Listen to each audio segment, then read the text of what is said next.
right, welcome to the Prospect Podcast. I'm Coach Schumann.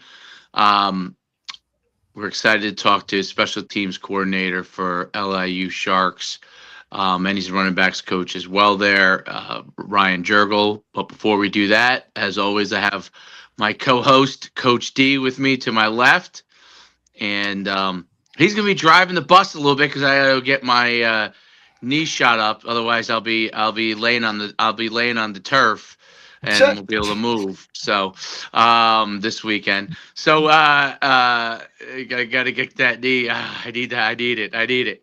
I need that. I need that. I need that. Whatever it's called. I need it. Cortisone shot. Yeah, my knees. Oh. But yeah, we're excited to talk to Coach. Coach is really, again, kind of the theme with a lot of the really younger top coaches that we have coming on. He's really risen up through the ranks. He was a starting safety back at Winona State when he was in college, at Division II level. They went to the playoffs when he was there. His DC at Bates College. He was DC at Oberlin College, DB coach FIU. He was a grad assistant there. He was a special teams coach and linebackers coach at Albright, and now obviously special teams coordinator at LIU, which is in the FCS realm. So we're excited to have Coach on the podcast. Coach, welcome to the podcast.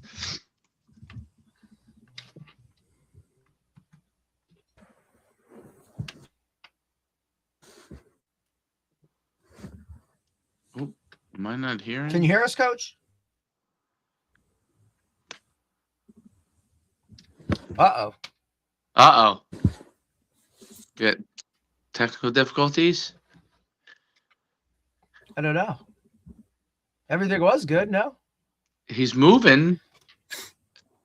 I think he's. Hang on. Let's see if we can, hang on. Maybe we gotta remove him and bring him back in. Safe. Let's see. Try again. Coach, you there? Yeah, I lost you guys there for a little bit. Oh, there we Can you go. hear me? Okay, all right, we were good. I don't know why that happened. Yeah, you're good. We can hear you now. Okay, all right. Cool. Derek, you're getting good with it. You're able to bring it back up. Coach, if you could go into your background and just kind of, I touched on it briefly, but kind of your journey within football. Yeah, absolutely. So I think everyone kind of hits that point when their career ends and kind of what the next transition is going to be, whether it's into some professional focus, business, career, entrepreneurship, or what it might be. I think I did a little bit of that, but first year out after I graduated college, which was a really cool experience. And I think that really lit the fire for me in terms of this was something that I wanted to do permanently, long-term as a career. Took that to Albright College, where I spent 2 years, really as my first college coaching opportunity. From there, I networked and teamed back up with a couple of coaches I had played for in college at the University of South Dakota. From there, I took a GA job at FIU down in Miami. And then my first really full-time coaching opportunity, fortunate, at the Division III level, small college football to coordinate as well too at Whittier College in Los Angeles, followed by 2 years at Oberlin College as a DC in Cleveland, or just outside Cleveland. I know you had mentioned Bates College, where I was a DC for a year following that. And then most recently now since 2023 at Long Island University. Yeah, it's that's a fast rise. Talk a little bit about how you kind of dove. So you were originally kind of on the defensive side. You really dove into the special teams part of everything. Yeah, when I spent so much time in small college coaching, and when you do so, your staffs are limited, right? So you're really going to be involved in a lot of phases or special teams kicking units, just because we need to have all hands on deck in order to make sure that we can cover all the instruction, all the teaching, all the bases of it. So, you're working with the punt team at said school A or school B, you're working with the kickoff unit. So it's always been a background of mine, whether it be as a player or as a coach in a number of these different spots along this journey. So when it was presented to me to kind of take the reins of it, you're always looking for not necessarily something that checks the next box on a resume, but says, okay, how can I position myself not only today, but 5 years down the road to say, you know what, I've coordinated defenses, or I've been the associate head coach, I've been the recruiting coordinator, I've done things to holistically round out my coaching background. And I think special teams is one of the most unique positions because of the crossover with offense and defensive players. Like you're dealing with guys that you might not see on a daily basis because you need different types of athletes to serve specific roles within those units. That's been the most fun thing for me. Now I've been a long time defensive guy, right? But finally the last year switching over to offense, now you get to know some of those receivers, some of those backs, some of those guys that are going to be, gunners for you on that punt team, return men, especially for the most part for those guys.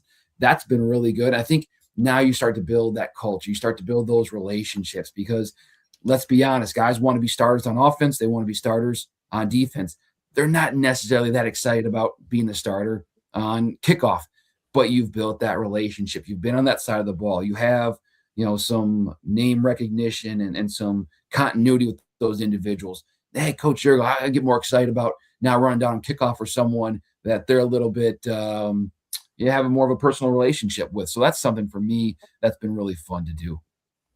Yeah, there's no doubt about that, right? Like, I mean, I've done specials everywhere I've been, in 17 years of doing this and in some capacity. And I thought it was always, look, I loved it when I played it, right? It was just, those units were just fun. It was something different than offense and defense. Whereas most guys want to kind of, I don't know, feel like offense and defense is their ticket. Like I always just loved that for one play, every so many plays, we got to do something that like wasn't the norm, right? It was just different and you just got to go out there and do it.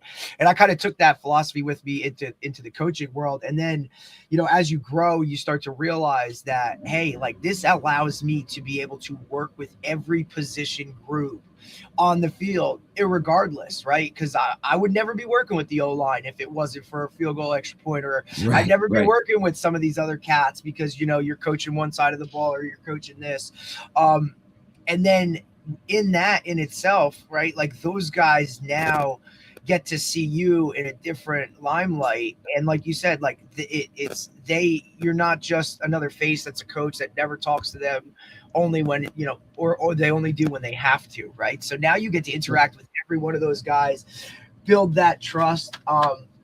It's also awesome because like where I'm at, I always, as the special teams guy, I always want to do the sub varsity. I always want to do the JV teams because that makeup of what those guys are where I can find guys to steal plays on the teams, right? Like to keep one of those other guys fresh or just give them an opportunity to play, right? So, you can kind of use it in both worlds, right, to really kind of get it. But I think one of the hardest things to do is to get guys to buy into it, right? In terms of, even at like, especially at your level where guys, they want to be a starter on offense, they want to be a starter on defense. And then once they get there, right, kind of how do you handle it? So I guess my question to you is, how do you guys handle it? Do best players play? Do you kind of pick and choose whether it's starters or twos? College is obviously very different when it comes to depth than in high school. But how do you guys go about kind of organizing your teams? Is it best 11? Is it starters? Do you kind of pick and choose who goes and who doesn't? How do you guys work it? Yeah. I think it's got to be, first and foremost, a mutual understanding from the top down, from head coach to coordinator, and then into myself and in position coaches. Hey, this is where we're going to need X amount of your players. So I do like to find what we call the core four guys, right? There's going to be a guy that might be a backup linebacker that's going to be on every one of your core four, your punt return, kickoff, kick return. Those guys are ideal. But then also too, like you're only going to be as good as your best units. When it comes to starters, whether it's offense or defense, really my plea to those coaches is, hey, I need your guy for 2 units, and if he's like a linebacker or he's a nickel, for example, like I need him on those 2 kick coverage units where he's got to run down, he's got to make a tackle. So, if I'm a starting Safety, I need you on punt, and I need you on kickoff. And I think from there, you're not asking the world. And then you got to sell it. And you got to sell it in terms of, okay, hey, here's a great opportunity. Hey, go down and make 2 more tackles. Right now, you're 8 tackle game. You can have 10 tackle game. Right? Yeah. Okay. And I think when you can kind of start to paint the picture for those guys and give them that vision, there's much more excitement around it. For us at our level, I think this has really kind of changed the narrative recently. It helps guys put together postseason transfer portal tape. Yep. Right. Now he's the complete player. Now he's showing up on special teams. It's my sell to the starting corner. It's my sell to the starting wide receiver. Like, great. You might only catch 3 footballs as a receiver in a game for, name how many yards it is. But if you can run down on kickoff or you're a gunner on punt, you just made yourself that much more attractive come portal window time. And with who we are, where we are in this, now you start to see those light bulbs go on for some of these guys. So it's like, I'm using the platform in the world that we're living in right now to just pour gasoline on that fire for these guys. That's a great point. And that's the world we're living in. It's interesting you bring up that point too, because it's we had a DB part-time starter this last year, but was dynamic. He's a Millville guy. He's a South Jersey guy. They're real good.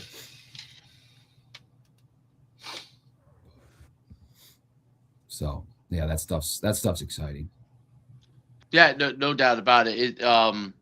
It's interesting you bring up the point of like that even that point's brought up with respect to transfer portal that they're showing. I'm curious at LIU. Do you guys like, what is the approach and philosophy to like the players that you have? Is it like, hey, develop them while you have them, and you build your team around the core guys, and knowing that if some guy really goes off the charts, he could leave? What is the thoughts there? And then when you bring on players, what are you looking for from that standpoint? Yeah, I think one thing that we do really well, and it's a credit to Coach Cooper, is that he's very transparent in recruiting. Let's start with like the high school kid, for example, right? I think we're getting better high school football players at our level right now that may be a kid, then just talk regionally, right? That may 5-10 years ago would have maybe been a Temple guy, or maybe would have been a Syracuse guy, but he falls to us because those schools are obviously recruiting the older transfer kid. So we're still going to recruit the high school kid. But then we tell them very transparently, hey, come in, right? Ball out and get out. And we'll help you to do so, because if they're going to contribute and help us be productive, if they're going to be productive individually on the field, collectively, we're going to be productive. That's a win-win for everyone. And now you can go into the high schools continuously after that, continue to recruit the high school, because you've got this example that's been successful. And I think that's been really helpful for us. So I think one thing that we do is we're very transparent in the recruiting process with the parents, with the high school kids specifically. And then when we've gone into the transfer portal and had to replace some guys, it's a little bit of a different beast. And I think what's challenging from year in and year out for us is that there's no like blueprint. Last year there was 2 portal windows. Now this year there's 1 portal window. So you can't say, okay, this is what we did last year. This is how we attacked it. We lost 4 offensive linemen last May to FBS programs. Well, fortunately, we're not going to have to navigate that because there's no May portal window. But you just can't say, okay, this is what worked last year. This is what's going to work for us moving forward. So it's a little bit different with the mid-year guys. You're excited when guys can progress and take the next best opportunity, but then you have the work that's required to go and replace them there. And you can't replace them. You can't replace the high school kid that leaves in 2 years with the high school kid. You have to find the individual that can replace him right now, add value. So that's a little bit of a different dynamic. So the conversation with the transfer kid is, typically we need you to come in and compete right now and be a guy for us, which obviously they get excited about, we get excited about, but you've only got so much time, right? You might only have spring ball, what you have with summer, and now you've got to be able to hit the ground running. And for us, and then it's a schedule where it's like where you're opening up at TCU, you're opening up at Florida, you're opening up at Kansas. It's like, okay, like we got to be ready come August. And, we're drinking a little bit out of a fire hose for some of these guys. But then it takes us as coordinators, myself, offensively and defensively, and okay, what can we do in spring and what can we do in summer so that our guys are confident and they're playing fast and they're ready to go out and compete, because you just don't have the time you had before, playbook wise. Like, it's very elementary. It's very simplistic in terms of techniques and fundamentals. Like, you've got to be able to do this at a very efficient clip. Yeah, that makes a ton of sense. It's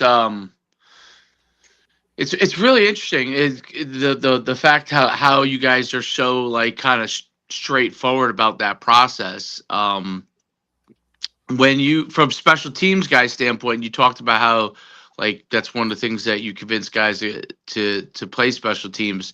Do you have like a philosophy within your special teams that you have like a specific, hey, this is how we are. We're super aggressive. What is the philosophy that you guys have from a special team standpoint?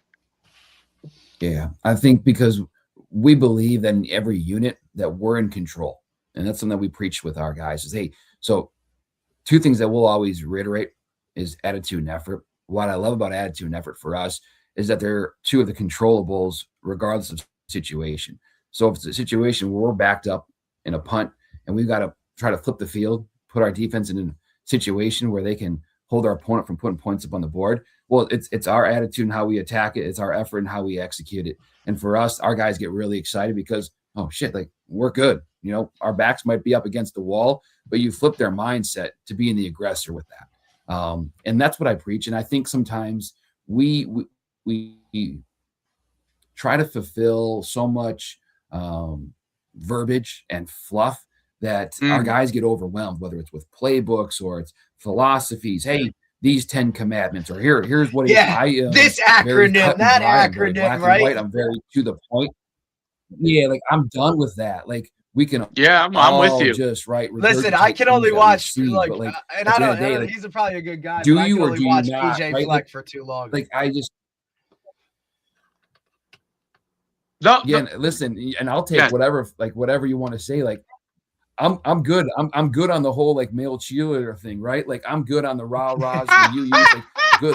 Like guess I'm sorry, I don't mean to laugh. Right? That's like, great. Though. Okay, but that's at the end of the day, either you make the tackle or you don't, right? In today's society, right? Oh, hey, good. You didn't have a great quarter in sales. Well, hopefully next quarter you can do better. Like if we don't efficiently cover kicks, I don't have a job, right? My daughter doesn't eat, right? Who's paying the mortgage? Like, okay, let's talk about some things that are a little more like real life to this. So I'm going to sit here and pump you full of a bunch of buzzwords and, cool, fun sayings that we can all just chat GPT and Google right now. Like, sorry, I get a little, I'm a little. That's a great point, by the way. Great point, because it's phenomenal.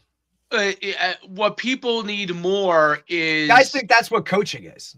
Right. They need the guidance. Like if you have some sort of saying, okay, and there's a new one every day, you have to have the coaching behind that. Like what is applicable to what's the applicability, real life applicability on these things. I think that's a really good point. And I do think this generation definitely thinks about things differently and need more. I think Derek's generation, which is right after mine, I think you could, the sayings and the philosophies were really good. We didn't yet have a situation where you had cynicism, where you could get all these different things easily accessible on your phone, right? Right. I think that kind of rah-rah approach could have a good effect. There's a balancing act. Obviously, coaches coached a lot harder back then, so I think it coupled much better. Now it's gone to the other pendulum. Like these kids are, they need to be talked to frankly, in my opinion, and their parents do too. And and I mean. And Derek could probably say, like, I've really changed. I mean, I've always been fairly blunt, but like, I've gone much harder on this than I was a few years ago. Like I was I used when I first started coaching, I was definitely like I was tough, but I was also rah-rah on things. I've like you got to change with each generation of kids, right? Not that they want to compete. There's certain things that all kids, no matter what era, I mean, they want something to help them, right? That never changes.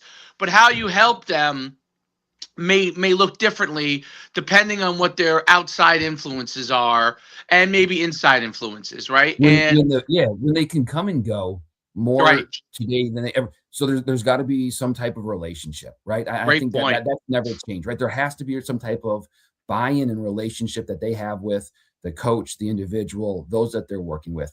In the special teams, we don't have all the time in the world. I can't sit in front of the team and give them 15, 20 different slides because I might only have a 10-minute install period, right? So I've got to be super efficient. So I really, it's kind of a benefit of the time that I can't sit there and pump them full of all these different philosophies. And if the player can come and go, I mean, they can sit there as well too. And if I give them some acronym, and they hear one every year, right? A new one every year. Phone, and then they'll be like, I just heard Nick Saban say that. Oh, he just got that off of Twitter. Or like these guys are smart. They're very smart. And if they know that you're trying to pull the wool over their eyes, you're trying to blow smoke at them, you've lost all credibility and good luck ever getting that back because they're on to the next. 100%. And I always said that too. Phenomenal even at the high school level, like these kids read right through the bullshit, right? Like they know who's there for certain reasons. Who they know all the daddy ball shit for the most part. Like everybody's spewing off on whatever. And if you're one of these guys, like they're gonna ask you the question. And if you don't have the answer and you try and bullshit them, like they'll eat you for lunch. Like, and that's irregardless of like the setting or where it is. That could be on the damn practice field, that could be in a meeting room, in the weight room. Right? Like they're so just in tune to kind of the pulse of what's going on that you can't bullshit them. And then, like you said, I think the hardest part is if you try and do that, they will cut you off and you are done. Like you will never have that credibility back. Like you can't earn it back because they're one-stop shopping. They'll be done with you and they'll move on to the next 100%. I can't speak to how like that even, transpires where these guys are making $600,000-$700,000. Like how do you sit there and have conversation? Like, so if it doesn't matter. I just want to know how you get them better, like the NFL. Like, how am I going to get better? Right. And to me, that even starts young. Like, I have a son, and I listen. The way I talk to parents, I'm telling you, like, I would have never talked like this. 20 years. It's funny. It's kind of the opposite because everybody talks so softly to people. I don't. I don't talk that way with kids because I watch them. I watch young kids, and what happens is everyone tries to say, "Hey, I want you to have a good time." And I'm like, dude, like they're just gonna run right through. These kids are smart now, like 10 years old. Like you give them, you say, "Hey, do whatever you want," or you don't.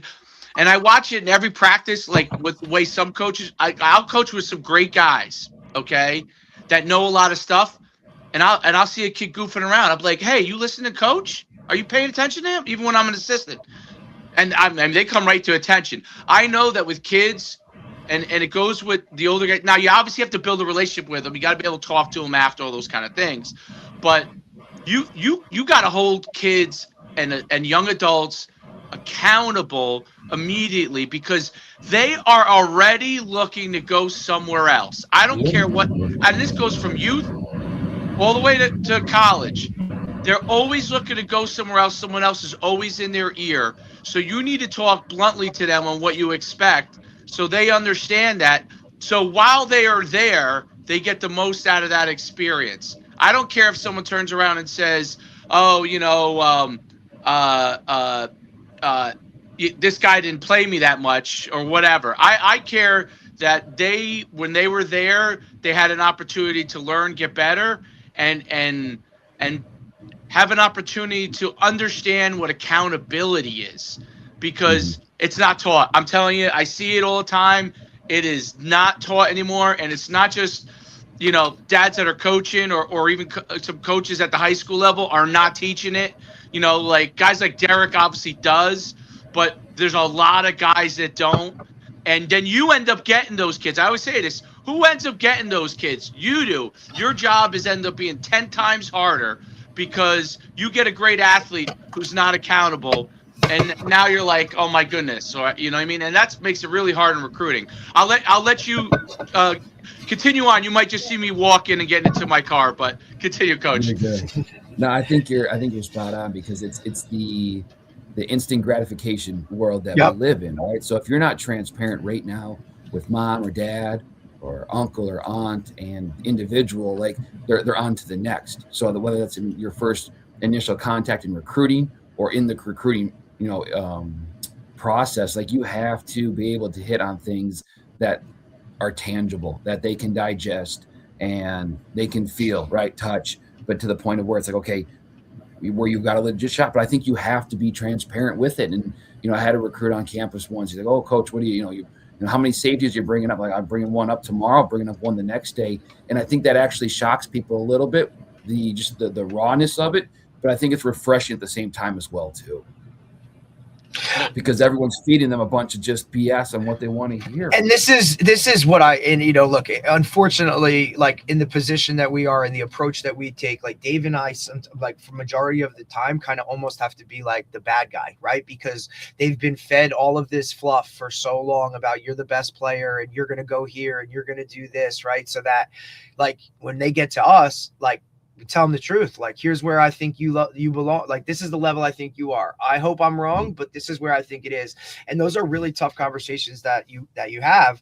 But because I care about you that much, I'm willing to give you that and to give you that feedback. And they don't like to hear it most of the times. And mom and dad don't like to hear it most of the time. Right. But hey, like, I understand that you've been told this for so long, but hey, this is probably the reality of it. And look, they might not like it, but when it comes to it, all right. And they might, see you later, go somewhere else, do whatever. But more times than not, buddy, when it comes to senior year and it's still, they're sitting there going, well, I don't have anywhere to go. Hey, I'm sorry. I apologize. Like, I try to tell them. And, we really try to work the well-rounded player. It's something that we talked about, like when you look at it, it's, we could go and get the best players, the biggest, the strongest, the fastest guys, the guys that like, the whatever, how many this stars, that stars, like we could go and get those guys and have them on team, no doubt. But I want the good character kid, the team guy that's going to do things the right way, that's going to play his ass off, that's going to understand, take coaching, want to get better, right? All of those like things. And I think now when you cut it down and you look at recruiting and where it's at right now for you, like we don't have time to sit here and bullshit and fluff and do whatever. And I'm not going to paint a picture of what it's not, because that just isn't good for everybody in the long run, right? Because you get a guy on campus and it is what it is, and you're saying all these things, and then okay, that recruiting visit's over. Now he comes to school, he's on campus, and all of a sudden it's not what it is. Like now you just have more problems on that end that you have to now deal with again. So what are we talking about here? You know what I mean? Like let's just do it the right way from the jump. Yeah, I said, like, I mean, even in recruiting, if I have to convince you this is the right school, then I got to convince you, right, to go to class. Then I got to convince you to go to workout, convince you to go to practice. I said, like, what are we doing? Exhausting for me. I said, now you feel like I'm babysitting you. Like, so who's winning in this? Just to get you on campus, right? Like, we're not helping ourselves. Where we found a lot of success recently with the transfer portal, it's the lower level kid that's been very successful. Damn right. He's been highly productive at the PSAC school, right? The Division II school. Oh yeah. You see a bunch of these guys going and going up. He's a 20 plus game starter. He's an all conference. So like when he comes to us, makes the transition. Okay. He's been in fourth quarter situations. He's been in a 2-minute drill and taking live snaps and reps when the game's been on the line. So like to me, that goes so much further because you can't duplicate game reps. You can't even simulate them in practice and things like that. So and that's good to coach. Like it's one of these questions I try to bring up to a lot of guys, and look, nobody has the answer, right? Because it's just that hard. It's like, how do you recruit? Like, how do you recruit that kid? You know what I'm saying? Like, it's hard to find that kid that's good. That's, like you have film, okay, that's one thing, right? And that shows a little something. Maybe there's a hustle play on there or whatnot. You could talk to, you know what I mean? Like the conversation with his coach, which I think has gone by the wayside now because so many of these coaches literally cut out the head coach or coaches in general don't even talk to him and just go recruit a kid, you know, through DMs and whatever, which is unbelievable, but that's the world we're living in. The foot traffic within schools themselves, like it's not a thing anymore. But how do you really kind of, when you're looking at and you want that well-rounded guy, right? Like, is it literally piecing together all of the pieces, like the film aspect of it? And then, okay, these are his grades, but how do you really know that kid is that guy, right? Unless you meet him in person. And then even in that, it's difficult because it's not a game day situation. You're not actually coaching him. And at a camp, okay, he's running a 40, right? Like, what are we doing? You know, so I don't really know what the question is within there, but like, how do you fully evaluate a guy when it comes to the well-rounded player? And I'm probably biased, right? Because as a 5'8" white dude, right, kind of slow, right, got my opportunity though to play at Sacred Heart and loved every second of it, right? Finished Division III at Montclair State for nothing other than personal reasons of like had nothing to do with playing at an FCS level because I loved every bit of it, right? But always the underdog, right? So it was always kind of like, well, I don't get the opportunity because I'm a 5'8", kind of slow white guy, like blah blah blah, playing DB. How does that guy now? I feel like this is awesome, dude. You can go D3 and work your way up and end up at LIU as long as you do everything that you've always done, right? And those opportunities are there for you. So for me, I love this recruiting world, but like for you, it's got to be really, really hard on that end to kind of get those guys in the building. So how do you find them? Like, how do you go and get them?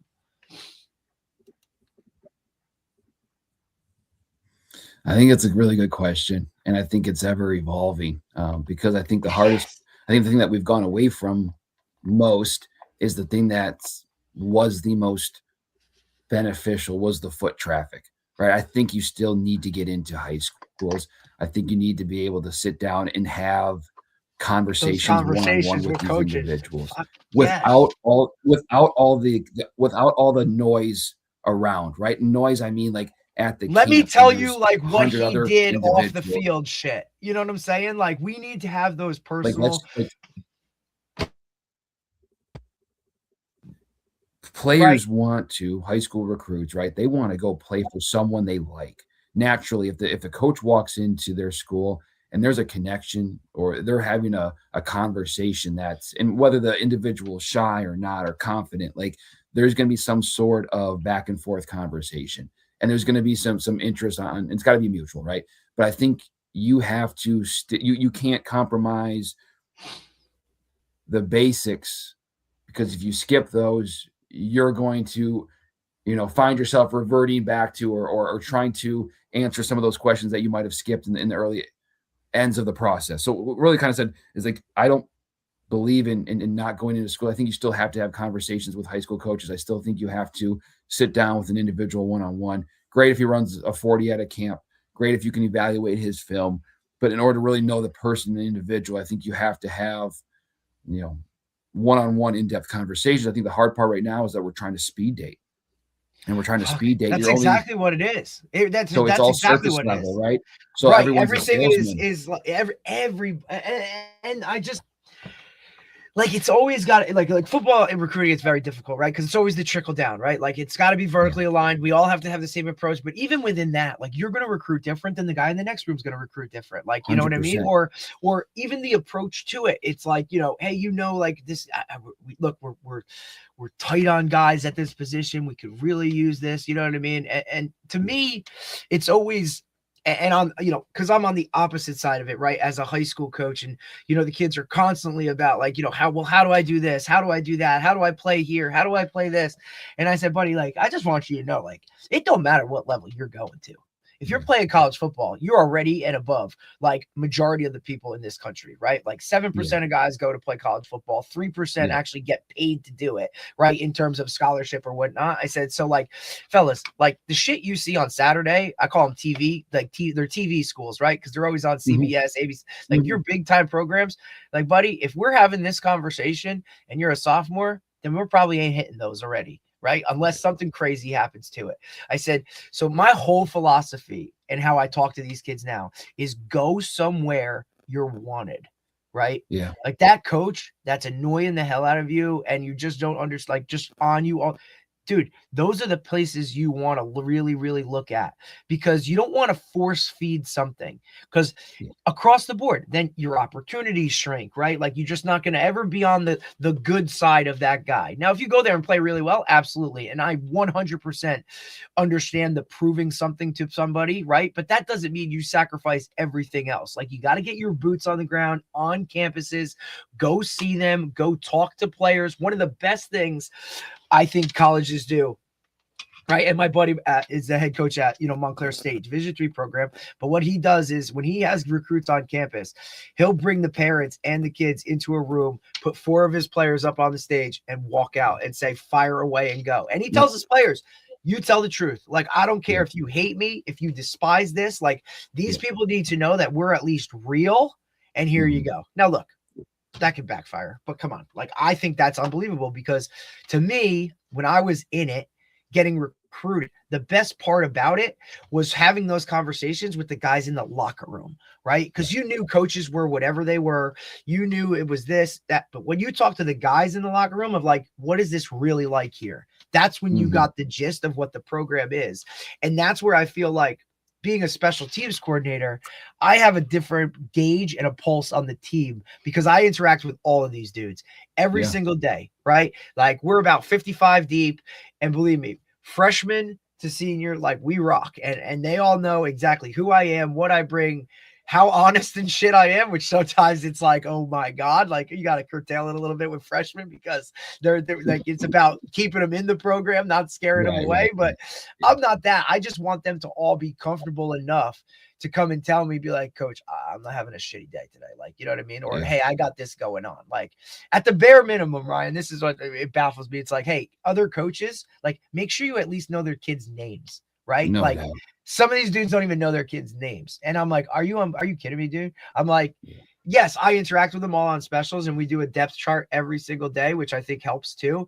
Like, because I think rank, recorded, and published, and none of these kids, like no kid wants to be on the bottom of a list, right? No. They all want to be a part of something. And I think that's what special teams can do for you. And for our philosophy, right? Like to go back to circle back, because we talked about like, who plays and whatnot. So how we do it is basically I'll get a list of guys, and it's like, can't use them.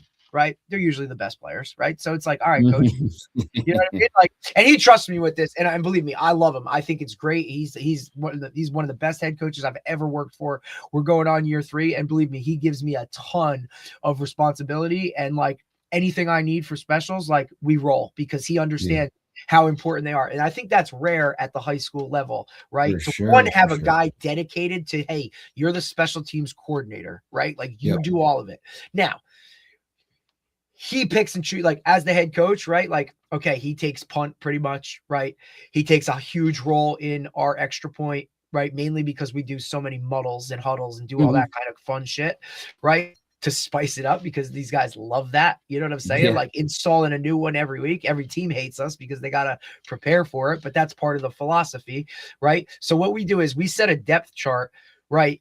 And it changes every single day. It's 1 through 3s, right? We use colors, green, white, you know what I mean? Gray, right? Like the grays at the bottom, you know what I mean? Like your white is the prime times. They're your ones, right? And we set it every single day. And it's unbelievable when you see like sophomores fighting for a 3 spot because they want their name on the list. You know what I'm saying? And then we kind of gauge it, again, being the JV coach, right? Like, hey, any of these younger guys that we can now coach up, because we go hard with it, right? Like we'll do a pre-practice period, with your kickers, your punters, all that kind of stuff. Then we get an individual period. I get an individual period for whatever teams we're doing that day, where we can actually work individual drills and skills based off of what we're doing special teams wise. And then we get a team session. And then within offense or defensive team, we throw specials in there too. So we complete a pass up, not third down. All right, here we go. All right, punt. We got a punt. It's 4th down. We got a punt. Run the punt team on, because we're situational when it comes to it. We want those guys to kind of understand it. It's not your, all right, punt, go out, everybody stand here on the side. All right, let's get a look. You know what I mean? Like, no, we're like, it's game stuff. And I think they really buy into it. And this is a question that I have for you. When it comes to coaching responsibilities within special teams themselves, how do you guys do it? Do you divvy up the whole team? Is everybody responsible for part of a team, right? Like, hey, you take the front line of kickoff. We got the kick returners. Because I've seen it done I've seen it done every which way. And I always tell this story. Like, my first start at Sacred Heart, game 1, made the bus, right, was the front line of kick return. I had never done the front line of kick return. I'd been a returner my entire life, right? Yeah. But the guy that coached me on the front line of kick return, Neil Brown, just got fired from West Virginia. Like, that was my front line kick. Yeah. Like, you know what I mean? Like, what are we talking about here, right? So it's always interesting to see kind of the makeup of it. So, right, 1, how do you do it? 2, if you were the head coach, how would you do it? If it was the same way, if not, just what do you feel? What's your philosophy when it comes to that? Yeah. Good question. So for me, I will always coach the most intricate, most difficult, most vital piece of each kick phase. Got it. Right. So when it comes to punt, for example, right, I was going to ask. Could you give me the integral parts of each one? Punter, shield, if you will, right? Protection, right? Yeah, the core of it. That's going to be my baby, because then who really can be kind of like the quarterback of each unit? I want to be involved with as many conversations with them as possible, right? So if it's my personal protector who's going through all my communication, I can have more one-on-one contact and conversations with him. No doubt. Then, okay, the next biggest piece, I think, for me is, who do you trust to give you, or who are you going to have as many conversations with that's going to run your scout team? Because you're only going to be as good as the look that you're going to get. So, damn right. If I have to sit here and say, oh, hey, okay, hey, move this guy over here, put this guy here. Hey, let's do this. Hey, they do this, right? Like, you know what I mean? And look, at the high school level, that is difficult, right? That is difficult because it's another responsibility unless you have somebody. But I mean, look, we hammer it home. We try and say, look, like, this is important. Like, you got to be out here. If nonetheless, right, we I don't know about if you guys have any type of technology, but we use what are called go routes. So basically what it is it's your scout card on basically a phone. I know you're talking about. Dude, Ryan, they're unbelievable. I say it to everybody. Like, if you can invest in them and use them, they change the game, bro. Because now I'm not holding up a scout card. You're not running back to the huddle. All I'm doing is hitting a button, sending out the look, right? And it's literally a picture. And these kids see technology, you know what I mean? They get all giddy goo, right? And I'm telling you, it's literally added. It's cut like so much time from practice and the efficiency part of it. I mean, it's an unbelievable thing. But that's part, like, I need someone to run the go route, because how am I supposed to sit here and coach and then I got to stop to change this? No, get the scout right. You know the segments in practice. We have a practice plan. Everybody run through it. So the scout guy needs to be your second biggest piece of it. Okay, I mean, honestly, that makes just sense. Like you're saying, though, right? Like, from an efficiency standpoint, because you're only going to have so much time. Correct. How can you maximize reps? Because for us, different than the high school level, we're going to have more meeting time, right? So I can teach off of film. I can teach off of. You'll laugh. We get meeting time for specials. Yeah. I'll be honest, you probably have more meeting time than we have. No, there's no doubt. I mean, we're also at somewhat of an advantage too, because we get out of school so early. Like, they get out of school at 1:30. Gotcha. So we like, we're in the meeting room, and then it's all right, 10 minutes offense, 10 minutes defense, 10 minutes like specials, right? And that's every single day. And depending on whether we're either watching the previous game, right, to break that down and look at some of the mistakes and stuff that we do within it, or we're repping, or we're looking at what they do, right? And they get a sheet every week too with the breakdown of it, like kicker's number this, punter's number this, he's averaging this, or this guy's a threat. Like, we really gotta like don't kick it to this guy, which I usually never say, because what happens every time you tell a kid not to kick it? No doubt. Perfect kick, best kick of his life, right? Like, so we do that. At the same time, on the flip side of it, we know that other teams don't do that. So we take advantage of that, right? Like that extra time they have to spend because now we're in 5 different muddles, for an extra point, right? Like they have to take the time during the week to go through it. Now, look, we know Jimmy's and Joe's win games, played it simple. If they have better players, doesn't matter what the shit I do. Like it really doesn't. But it adds buy-in from everybody on the roster. And in today's age of transferring, the more guys I can get to play, the more guys that are bought in and will be on board and won't leave. I look at it like that, and I'm a public school, right? Like I get what I get, and it is what it is. But I still want these guys involved, right? One of the best statistics that we had was we averaged between 22 and 25 special team snaps a game, right? 11 games. We played 11 games this year. We had 1 substitution penalty. And nobody even caught it because there was only 10 on the field and we still made the extra point. You know what I'm saying? Like, so it was one of those. The head coach did it because we're like, oh shit. Kid came to me and he's like, standing next to me. I'm like, what are you doing? He's like, I missed that rep. I'm like, bro, like, you know what I mean? And it was early in the season. I'll make every excuse for him. But that stuff's pivotal. Like the way you go about it on the sideline to have a roster of that many guys. We know what the chaos is on the sideline, to be so structured that those guys understand. And this is with me as also coaching receivers, and I'm the signal guy. So I'm not third down. Hey guys, get in the box. We're ready to go if we're going to punt. That's them on their own. Like, I usually tab one guy to be like the leader of kind of each group who I know is coming off the sideline with the others.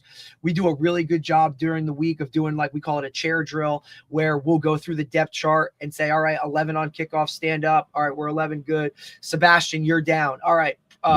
Billy's up, right? Like they got to sit. The other guy's got to stand up, say his name so they know how it works, right? And now they're plugged in because am I going in? Am I playing? Or, hey, maybe they're only on specials. And that buy-in itself is, hey, I only get 22 plays a game right now as a sophomore or as a junior. We've just seen it so much, so like add to the development of the guys because they're so bought into it, right? Like they're just in it because this is all I get to do. And here's the other part too. And for anybody, coaches listening, guys get so infatuated with lettering, right? Because now they can go get their varsity jackets, they can get all this, you know what I'm saying, at that level. Buddy, if you play every special, like, or have played, like, if you're over 3 games of starting on even one special team, like, dude, we give you a letter. Like, go ahead, bro. Like, you deserve it. You're part of the team. And, that was a big change with, like, the old regime because getting your letter was, like, a big deal. You had to be a starter. This so many parameters. And I convinced my head coach, like, buddy, let's give almost give everybody letters when they earn it, right? But if this guy's on kick return for 3 games, dude, he's out there playing varsity. You know what I'm saying? Like, let him go. And now he can, like, now that you should see the buy-in for some of these guys just because, like, oh, I lettered or, oh, I'm in it. Yeah. I think that's a huge piece of it. But to circle back to the coaching aspect, right? Like, I never want the coordinators to have to do much, right? Like, or unless they come to me and say, I want to coach the returners, right? Or give me this guy, because they always got some other craziness going on, right?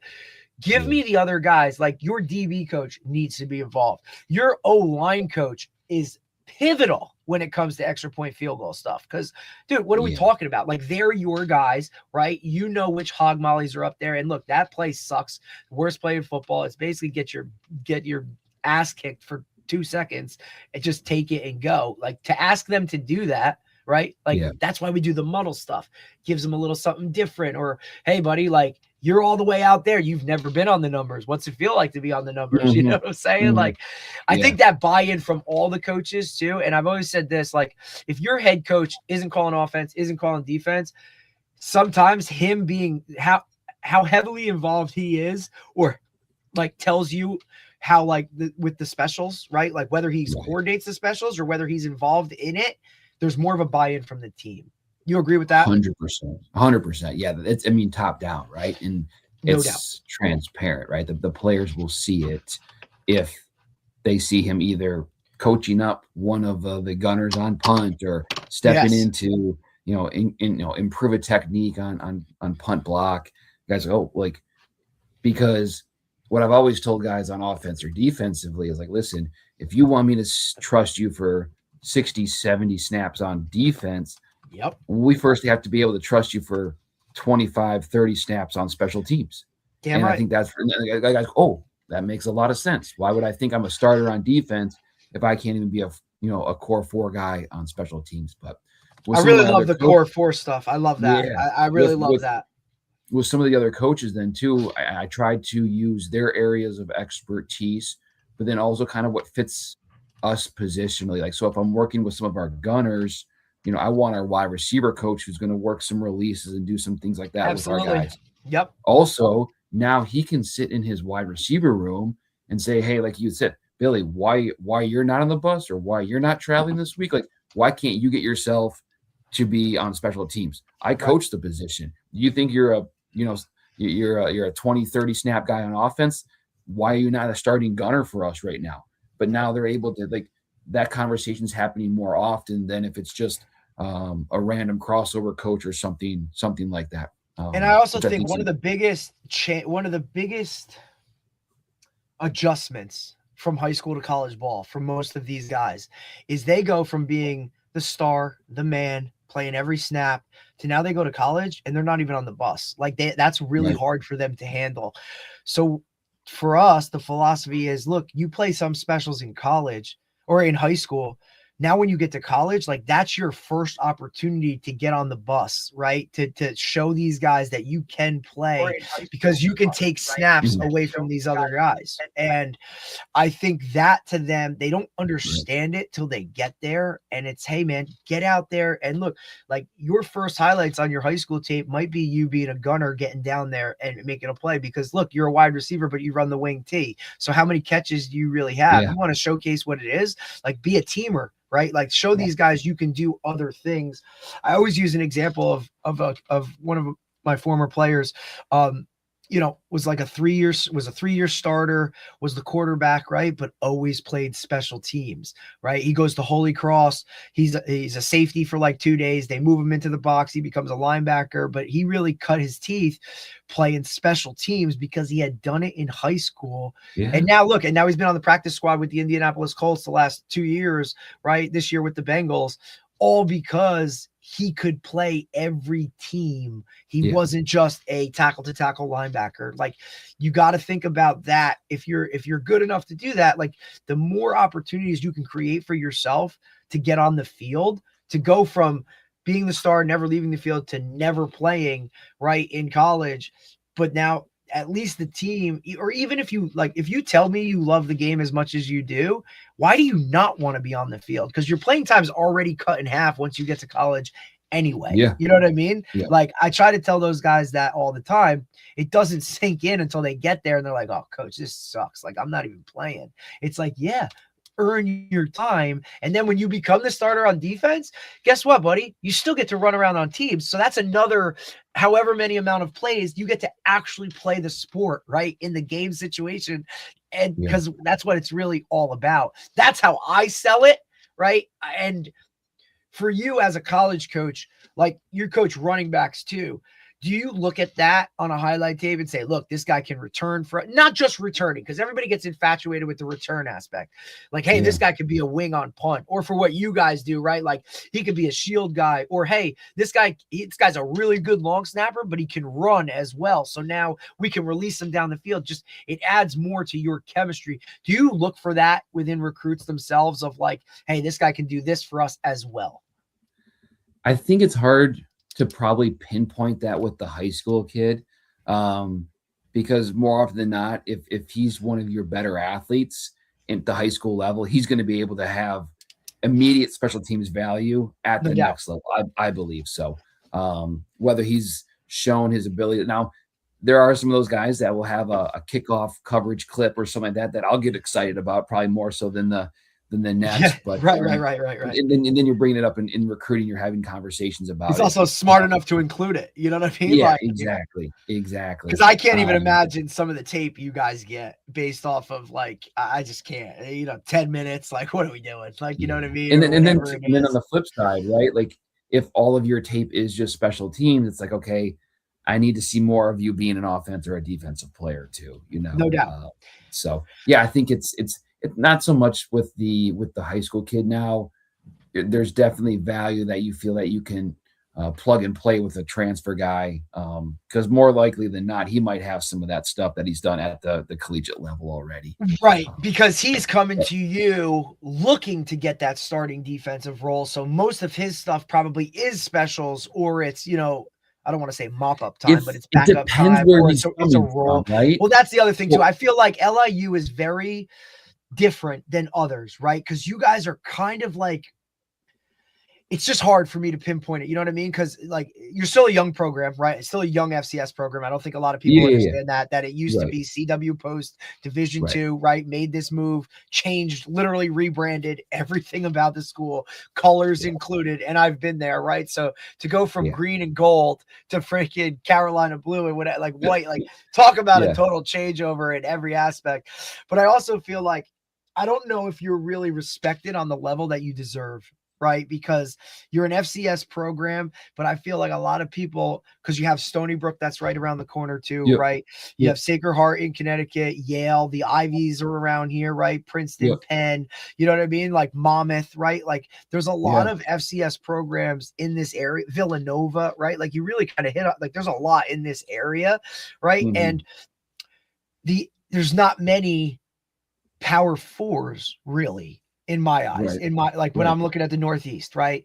Boston College, UConn, Syracuse, right? Like Rutgers, you know what I'm saying? Like almost like those guys, it's kind of, it's comparable, but people won't compare them, right? And it's like, look, you're still playing at LIU, right? Irregardless of where it is. And some of the hardships too, like, you're in New York, like you're basically New York City, dude. Like some guys aren't down, they don't want that smoke. You know what I'm saying? Like, even though it's a suburban school, like they don't understand that because they hear New York, they think New York City, irregardless of what it is. So I think those are some of the hoops that you guys have to jump through in order to get guys, right? Do you see more of the guys that are looking to come in? Are they coming back from a Power Four? Are they lower level PSAC going up? Right? Like, what do you see more of currently? Right? Because we know it's forever changing. And look, you don't have to disclose it if it's anything that'll get you in trouble. I don't want to get you in trouble. But I'm just curious, like, do you see more bounce backs or do you see more bounce ups? I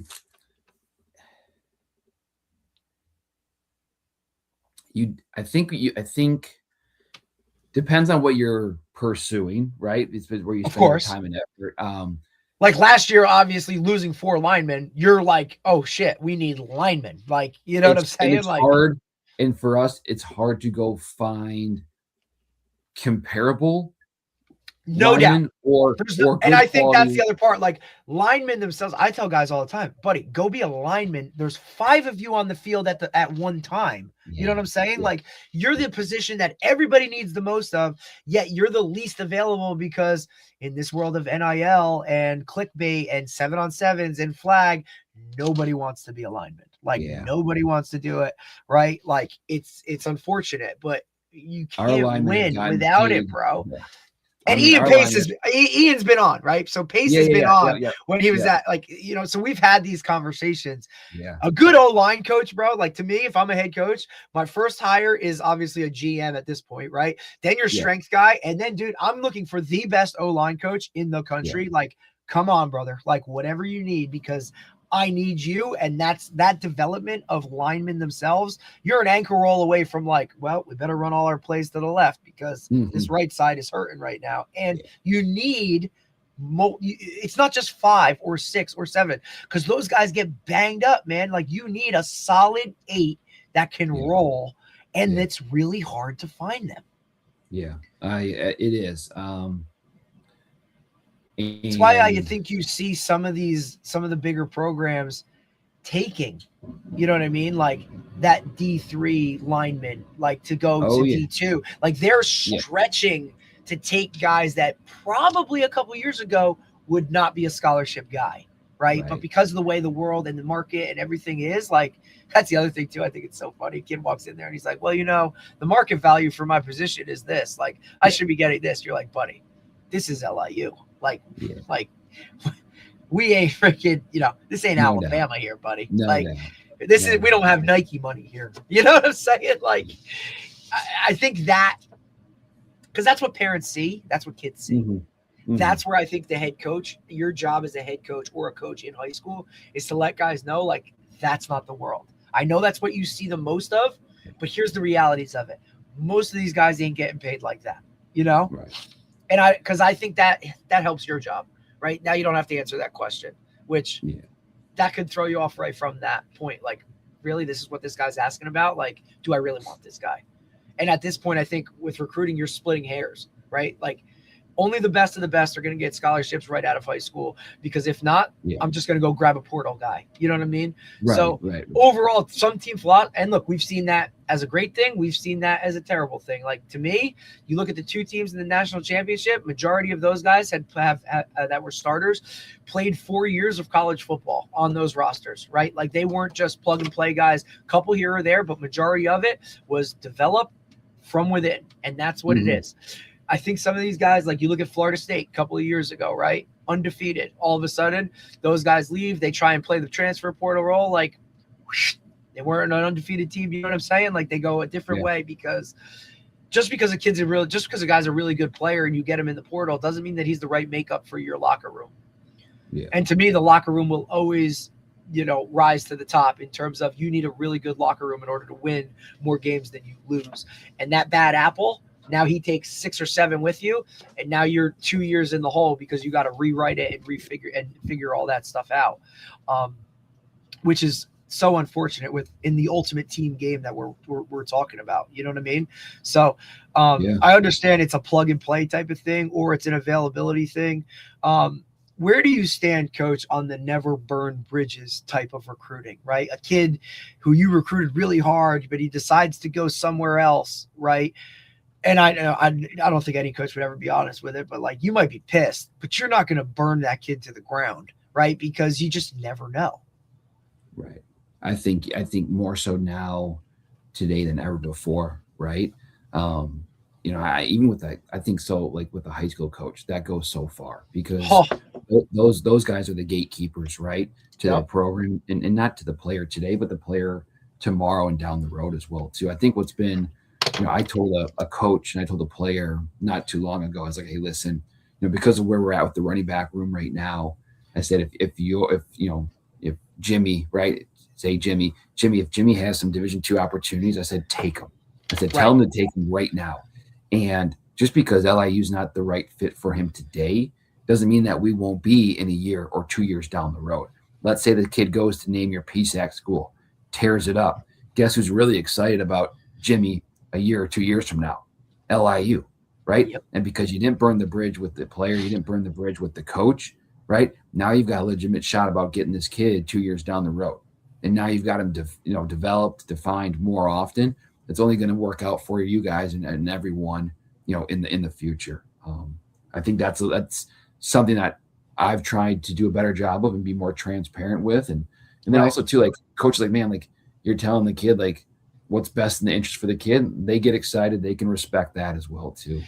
Parents as well. You know what I'm saying too? And I also, I try to tell guys this too. And look, this is coming after a year of, like, it was the worst year I've ever seen in terms of parents, right? Like, just like what parents would yell or say, or just feel like they were entitled to kind of be out there and do it. Like, I try to tell kids all the time, like, buddy, not only are you getting recruited, but they're recruiting your parents as well. You know what I'm saying? Like, no college coach, which to me, this was like when it all kind of like, wow, the world's on fire type of thing, was when my college coaches would talk about how players' parents at the college level are calling them about playing time, or why is this or why is that. I said, but, like, if I don't prepare these kids to do that, to have those hard conversations, and that responsibility of, that's on you, it's not on mommy and daddy. Like, I haven't done my job, right? Like, that kid shouldn't, like, mommy shouldn't be filling out recruiting questionnaires, Right. Like, so unless unless mom's going to make a tackle on third down. No doubt. And believe me, like, if mom's out there, if mom has the ability to do that, then then they're probably going to be at a level where like, hey, like you're going to be okay no matter what. Right. Like, cause that's awesome. Right. But I try to really coach that. And I think a lot of guys don't, because it's, hey, X's and O's, or it's this or it's that. But no, man, you got to teach the character aspect of it. You got to teach it, because not only is like college football is one thing, but like there's so much outside of the field and the game itself that you have to now handle on your own and deal with. Like, buddy, can you do your laundry? Like, are you responsible enough to wake up and go to class, or not be late to a meeting, or put a schedule together? Now, look, I get it. We can babysit you a little bit. You're going to have mandatory study hall. I'm going to help you out in the retrospect, but like, I got to be able to trust you to do all this shit when I'm not around, not just when the lights go on. And that's, I guess, to circle full back, like, how do you recruit that kid? Like, how do you know who he is, right? Like, how do I know that kid's going to be that? Well, conversation face to face, or talking to mom or dad, or hey buddy, do you show up in a pair of absolutely, like the head coach the head coach knows all that. And if you don't know that as the head coach, shame on you. You're doing an injustice to your players. And as an assistant coach, I should be even a level deeper, because there are some things that kid's going to say to me that he sure as hell ain't going to say to the head coach. Yeah. Well, I think too, like if you look at the high school coach, and you know this better than I do, the pressure that the high school coach is getting, unbelievable. The AD, he's getting it from mom and dad, right? And he's getting it from outside people are saying, hey, push Jimmy to said school. Did you guys, is so-and-so school coming in to see, or whatever it is? So it's like, okay, you almost kind of have to remove the high school salesman.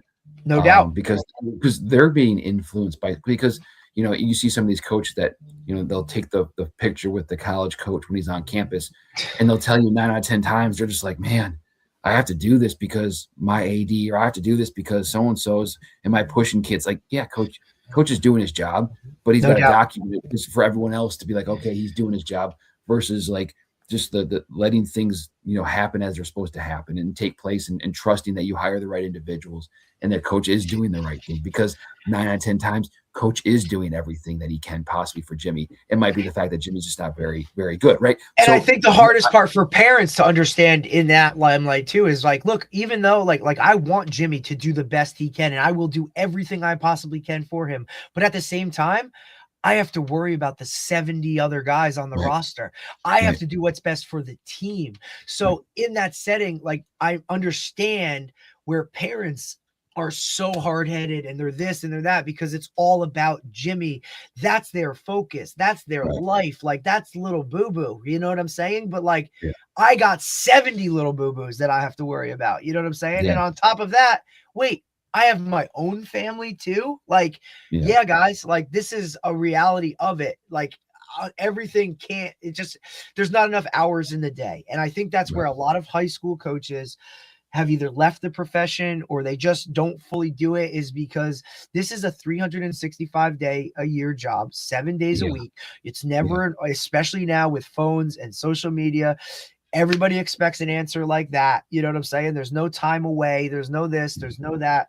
At this level, it's definitely not for monetary gains. You know what I'm saying? Like, nobody's, unless you live in Texas, like, you guys ain't making that much money. I mean, look, you literally just saw the state of Florida have to pass a bill in the House and Congress to get those guys actual money, because they have the best athletes, but they're making dog shit. You know what I'm saying? Like, it's fun. Got to make PB&Js for his guys, and then get suspended because he's paying for kids to get Ubers to go and be a part of something, right? Like, totally, like, just asinine, right? And look, I have a lot of friends that coach at high levels in Florida, and that's a whole different conversation, because that's what's cool about this podcast, is the networking and the guys we get to talk to around the country, of like, this is how we do it here, this is how we do it here, right? Like, specifically for New Jersey, like, we're so far behind, man. Like, you know what I'm saying? Like, if you really talk about like putting kids in the best situations, like, to move forward, like, and I think that goes into recruiting. Right? Like, I may not I may not take a kid when it comes down to like splitting hairs from this school, because the academics in this school don't line up with what we have, and he's going to struggle the entire time here.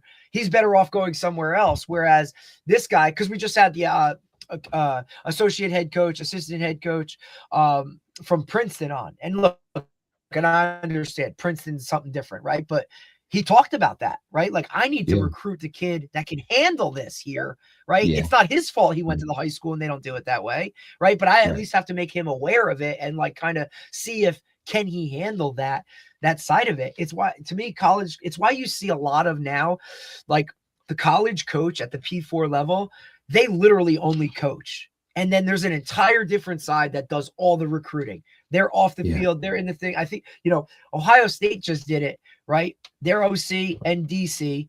Okay, NFL guys, we get it. They don't go on the road, bro.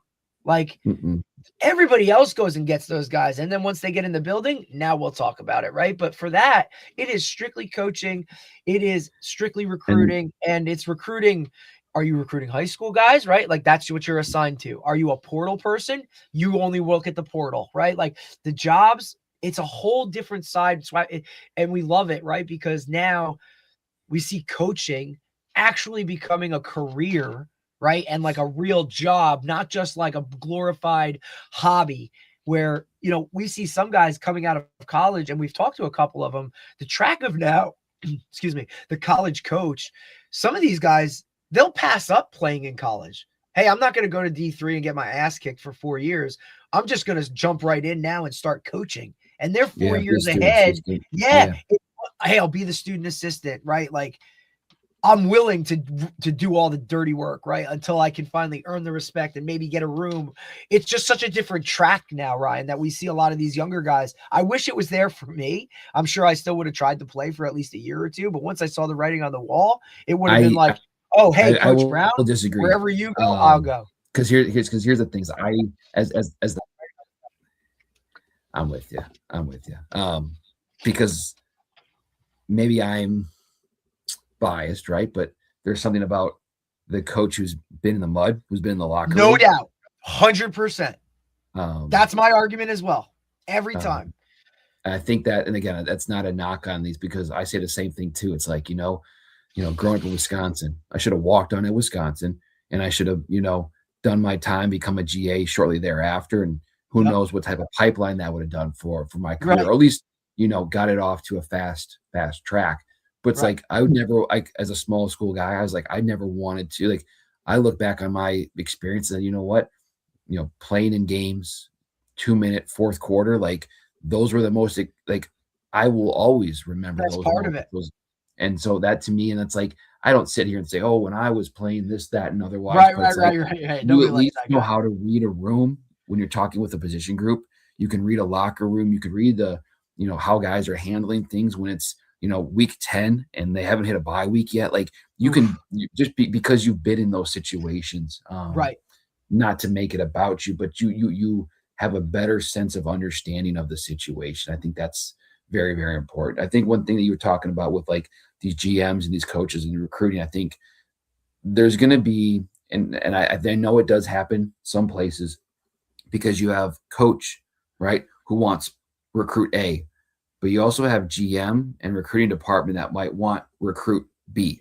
Recruit B might be a 4-star or a 5-star, and everyone's excited about him because then school becomes, they have a better recruiting ranking. But coach wants to recruit player A because he feels that he can develop him, he can grow him, he understands where he's coming from, the high school that he's at, the high school coach he's known for 20 years. Like, there's a lot of internal headbutting between these recruiting GM departments and the actual position coach who's tied to that individual being productive. Loyalty, right? Like, we talk about loyalty all the time. And look, I heard this is a great point, right? It's a phenomenal point, Ryan. Like, I love it.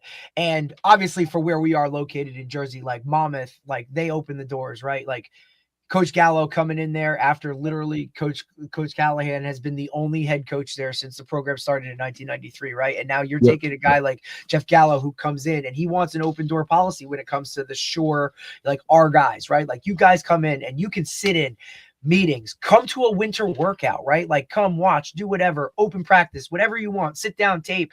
And he talked about, like, but understand this, right? Like, we're going to agree to disagree, because this is his words. Like, I understand how like all of you care about your players to the utmost, and you think every one of them should be on a scholarship here at Monmouth. But you know what? That's not the case. And we have to be respectful about this is the world. That's what it is. I feel it's like the same thing with Greg Schiano at Rutgers. Every New Jersey high school coach feels like their best players should have a scholarship to Rutgers. Well, buddy, we're playing in the big, we're playing in the big, and 100, and rightfully so, because that tells me you actually give a shit about your kid. You might be delusional, but that's okay, right? Like, because that it is what it is. Call it what it is. But I have to worry about my team here, not my personal relationship. And it's not personal. It's nothing, has nothing to do with who you are. I have to worry about this roster, this team, and fucking beating Ohio State. You know what I mean? But that guy ain't going to help me do that. So that's a very hard world to sit in, and parents don't, they struggle with that too as well. There's a lot of, there's a lot of, you know, we especially in football, right? There's a lot of strong levels of confidence in egos, right? And so, like, how do you break up with coaches? How do you break up with players and allow for it to be amicable? Like, that's the hardest part. Cordial. Because like, people are going to take things personal because it's, you know, they look at the time, the energy, the effort that they've invested into something, whether it's a player as a coach, right? Or it's a player that they've done into, like, they're training for it and the investment. And then mom and dad, they've invested these dollars in it. And where's the return on the dollars? But sometimes the return is just the experience. Sometimes the return is Friday nights, and like you have to celebrate that. And maybe the return is, like I said, maybe the return is your small college opportunity right now in 2026. No doubt. And maybe it's LIU in 2028.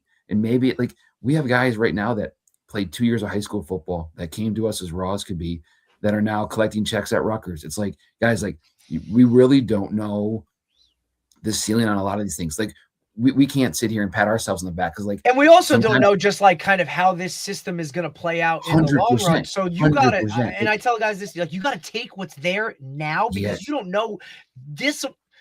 I don't think you can put the toothpaste back in the tube, but like, you know, so this is always going to somewhat be here, but there is no way in my eyes this is sustainable where guys are doing this, flying off the hand, like making this much at this point. And for me, the hardest part too is to, like, because even if I were in this situation, for some of this is life-changing money. Some of these kids, right? If they go and now they get that NIL or whatever it is at a different place, like, they're not going to be in the NFL. They got to go and take what it is right now. 100%. I get that.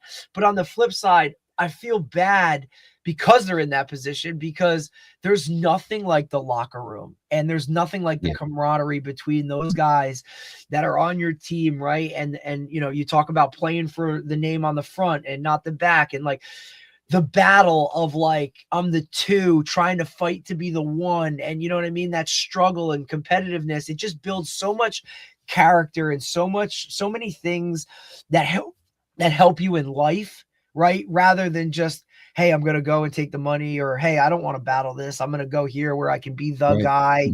Like, you know what I mean? Like, ultimately, like, you'll remember some of that stuff, but like, you'll remember winning a game way more, or, you know, what you were doing in the locker room with those guys that you had been with for 3-4 years. And it all culminates, like, you know, whatever. To just bounce around now, I really feel bad that these guys are even in that situation to have to make those hard decisions. You know, I mean, you're talking about a couple of years ago, like, the backup Penn State quarterback has to make a decision of whether he's going to transfer or whether he's going to play in, like, a playoff game, right? Because of how the calendar was set. Yeah, and then that's where I'm like, that's the things that I do believe will be adjusted, but I don't think the money changes.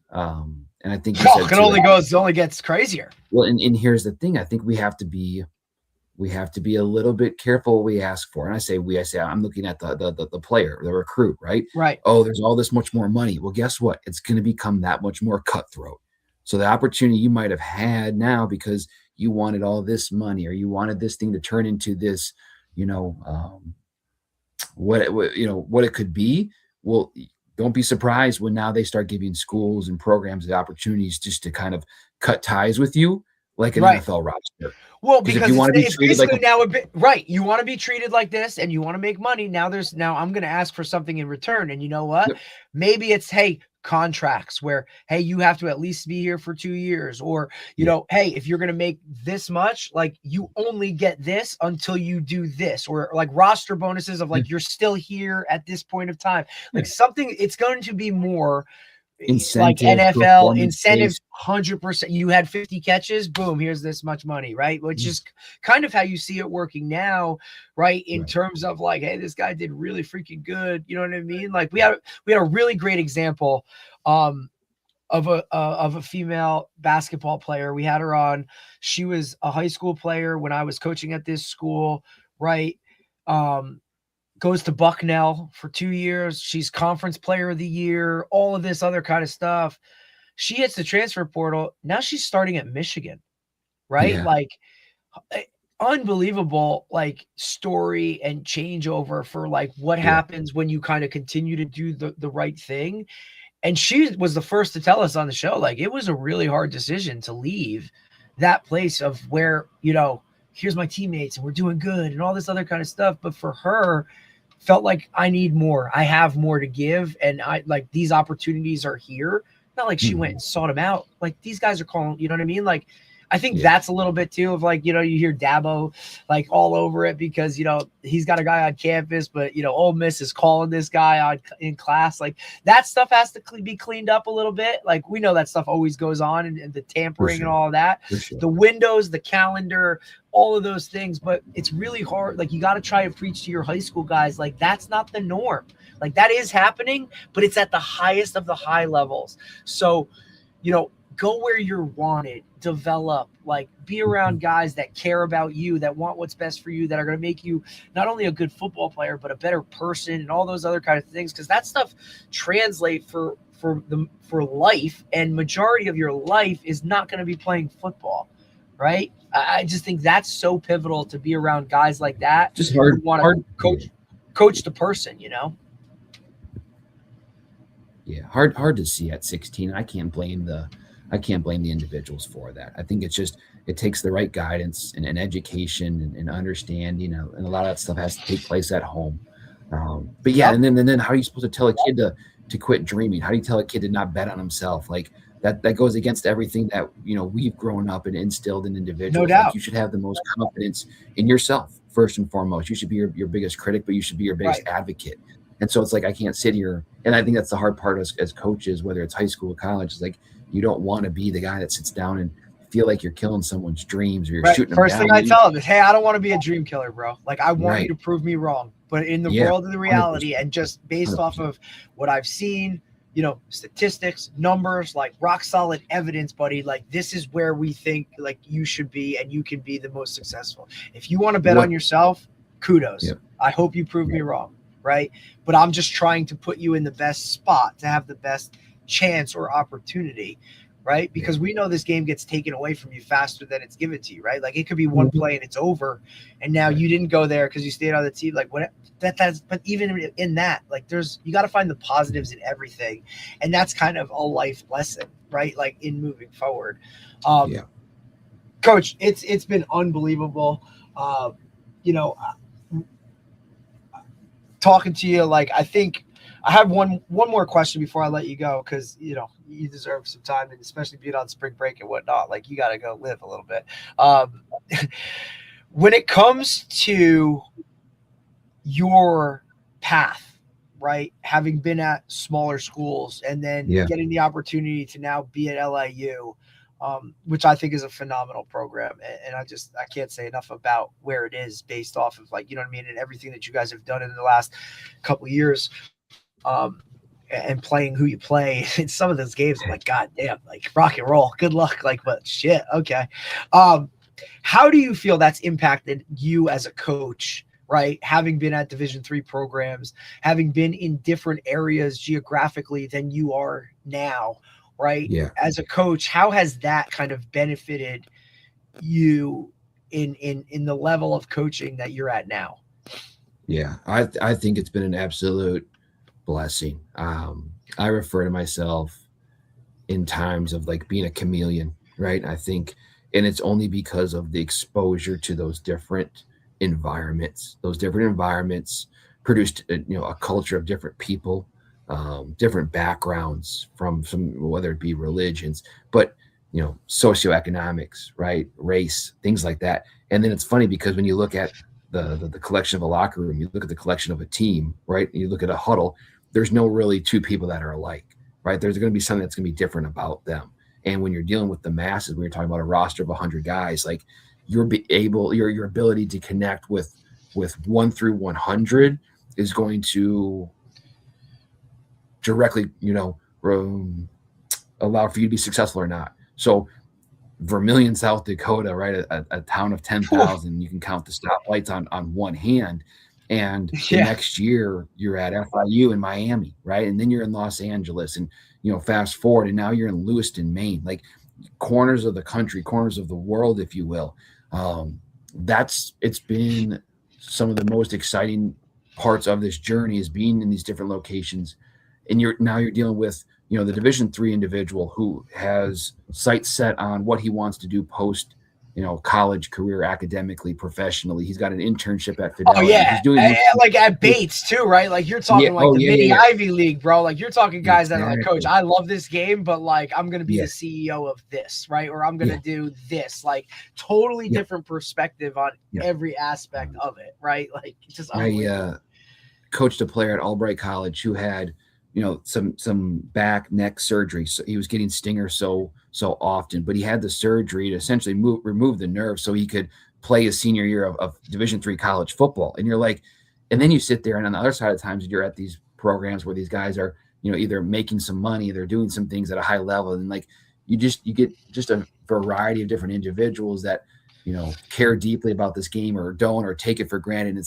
But anyways, back to what you were asking, like, I just have such an appreciation for, whatever environment I'm thrown into, and whether it's special teams or it's running backs or it's DBs, like, being able to be, relevant and transparent and develop relationships with players that I really have nothing in common with.